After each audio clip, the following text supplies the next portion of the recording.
आप लोगों का स्वागत है आपके YouTube चैनल देश स्टडी पॉइंट पर। आज का टॉपिक हम बताने हैं जीडीपी, मार्केट प्राइस और फैक्टर प्राइस पे। आज का टॉपिक जीडीपी। जीडीपी से पहले हम लोग पढ़ेंगे मार्केट प्राइस और फैक्टर प्राइस में अंतर क्या चीज होता है, कीमत बाजार और लागत बाजार। सॉरी, यहाँ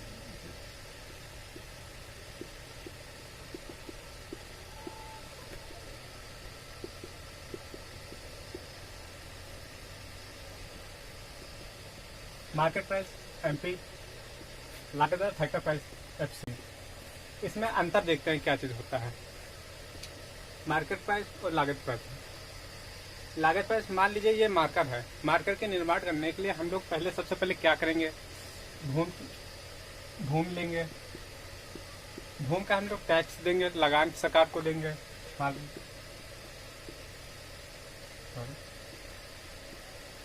भूमि लेंगे, उसके बाद उसमें पूंजी लगाएंगे। अपनी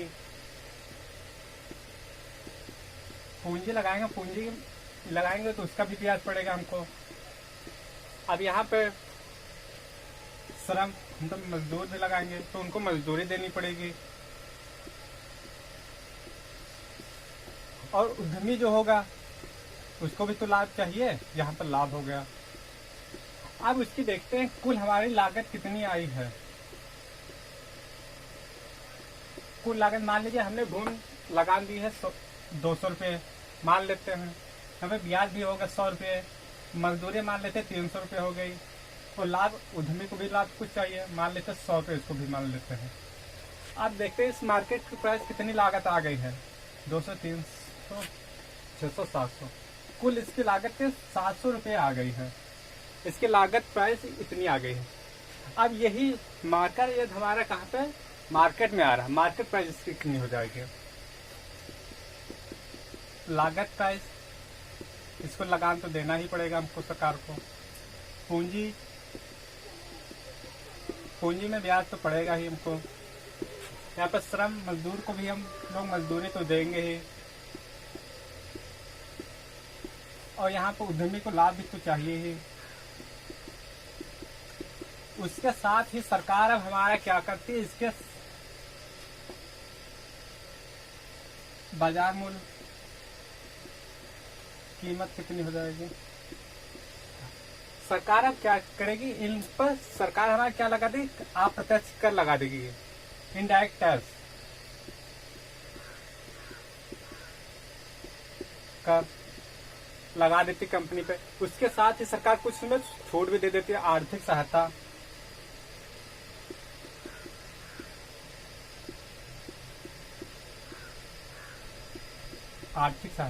ये कुल हमारे तक क्या आ जाती है, बाजार कीमत आ जाती है।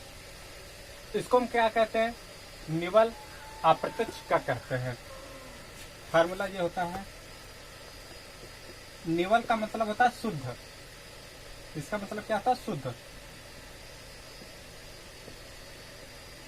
अप्रत्यक्ष कर क्या होता है, अप्रत्यक्ष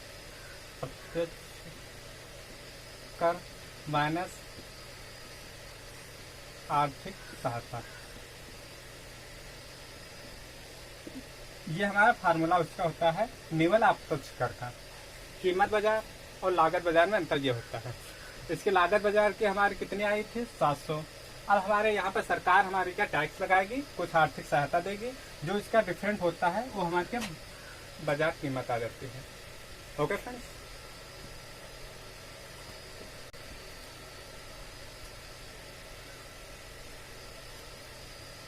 अब बात करते हैं जीडीपी पे। जीडीपी बात करेंगे लागत प्राइस पर और कीमत प्राइस पर, दोनों पे।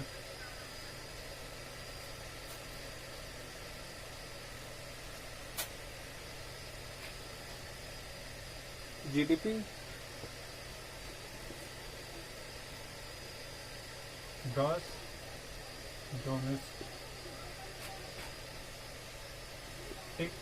प्रोडक्ट, इसका क्या था, सकल घरेलू उत्पाद।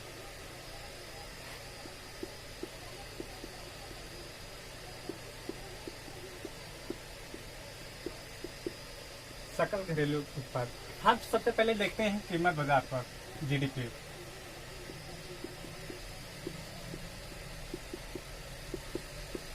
कीमत बाजार पर जीडीपी देखते हैं।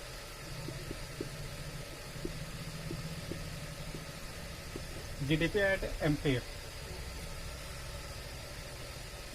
जीडीपी हमारी क्या होती है? देखो, हमारे देश सीमा के अंदर, हमारे देश के सीमा के अंदर निवासित प्लस गैर निवासित,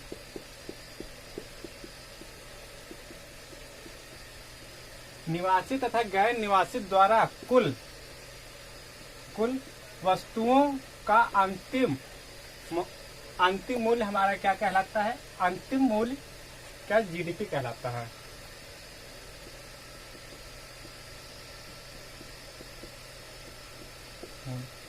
क्या कहलाता है? जीडीपी कहलाता है। हमारे देश में निवासित तथा गैर निवासित द्वारा वस्तुओं को अंतिम मूल्य का योग हमारा क्या कहलाता है? जीडीपी कहलाता है, मार्केट प्राइस पे। यदि हम लागत प्राइस पर कर दे बात,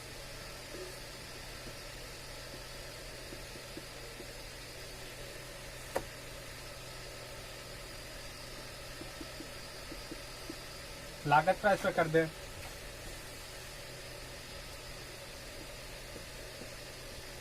एफसी, तो क्या हो जाएगा? जीडीपी माइनस ये हमारा अप्रत्यक्ष कर निवल, अप्रत्यक्ष कर, निवल अप्रत्यक्ष कर,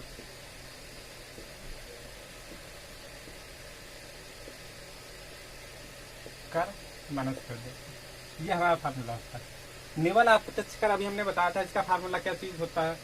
निवल अप्रत्यक्ष कर का फार्मूला क्या चीज होता है हमारा? यहाँ पे लिख देते हैं, यहाँ पे दिखेगा नहीं। इसका फार्मूला ये होता है अप्रत्यक्ष कर माइनस आर्थिक सहायता, सब्सिडी।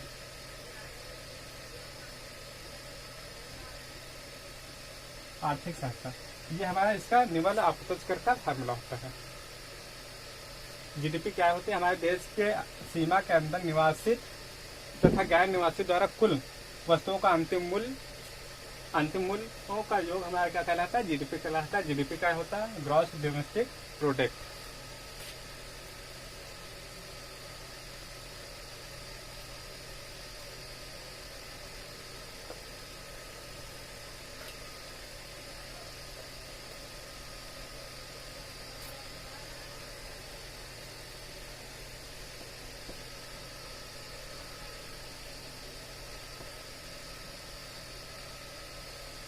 अब बात करते हैं नेशनल इनकम, राष्ट्रीय आय की।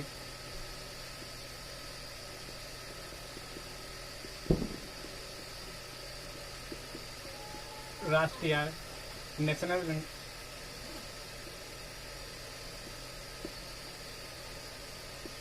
नेशनल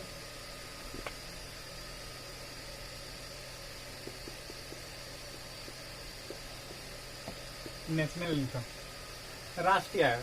राष्ट्रीय आय की गणना कौन करता है? राष्ट्रीय आय की गणना करता है CSO, केंद्रीय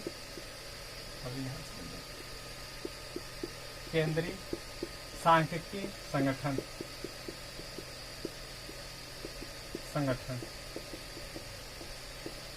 सबसे पहले राष्ट्रीय आय देश के राष्ट्रीय आय की गणना की दादा भाई नौरोजी।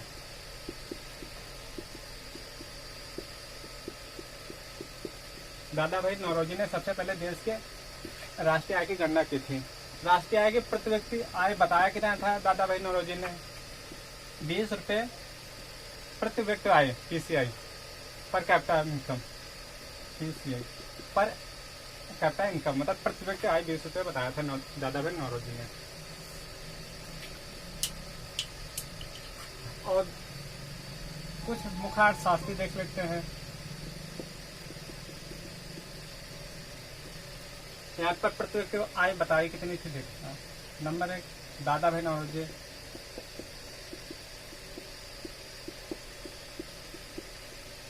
दादा भाई नौरोजी ने हमारे राष्ट्रीय आय की गणना पर कैपिटल इनकम बताया था 20 रुपये PCI। और उसके बाद बेरिंग और शास्त्री थे हमारे डेविड। बेरिंग और डेविड ने हमारा बताया था पर कैपिटल इनकम हमारी कितनी थी 27 PCI। और हमारे नंबर 3 1948 में लगभग आज़ादी के समय हमारी इनकम थी पीसी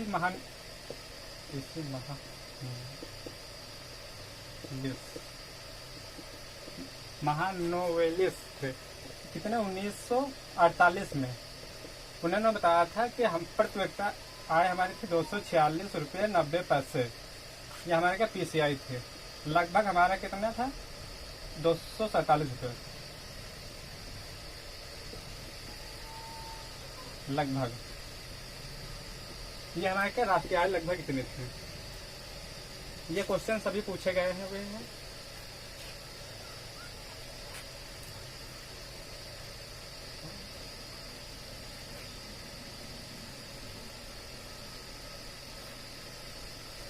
राष्ट्रीय आय की गणना SCO करता है। सबसे पहले दादा भाई नौरोजी ने बताया था 20 रुपये है। आज़ादी के समय 246 रुपये 90 पैसे थी, लगभग 247 रुपये राष्ट्रीय आय के समय।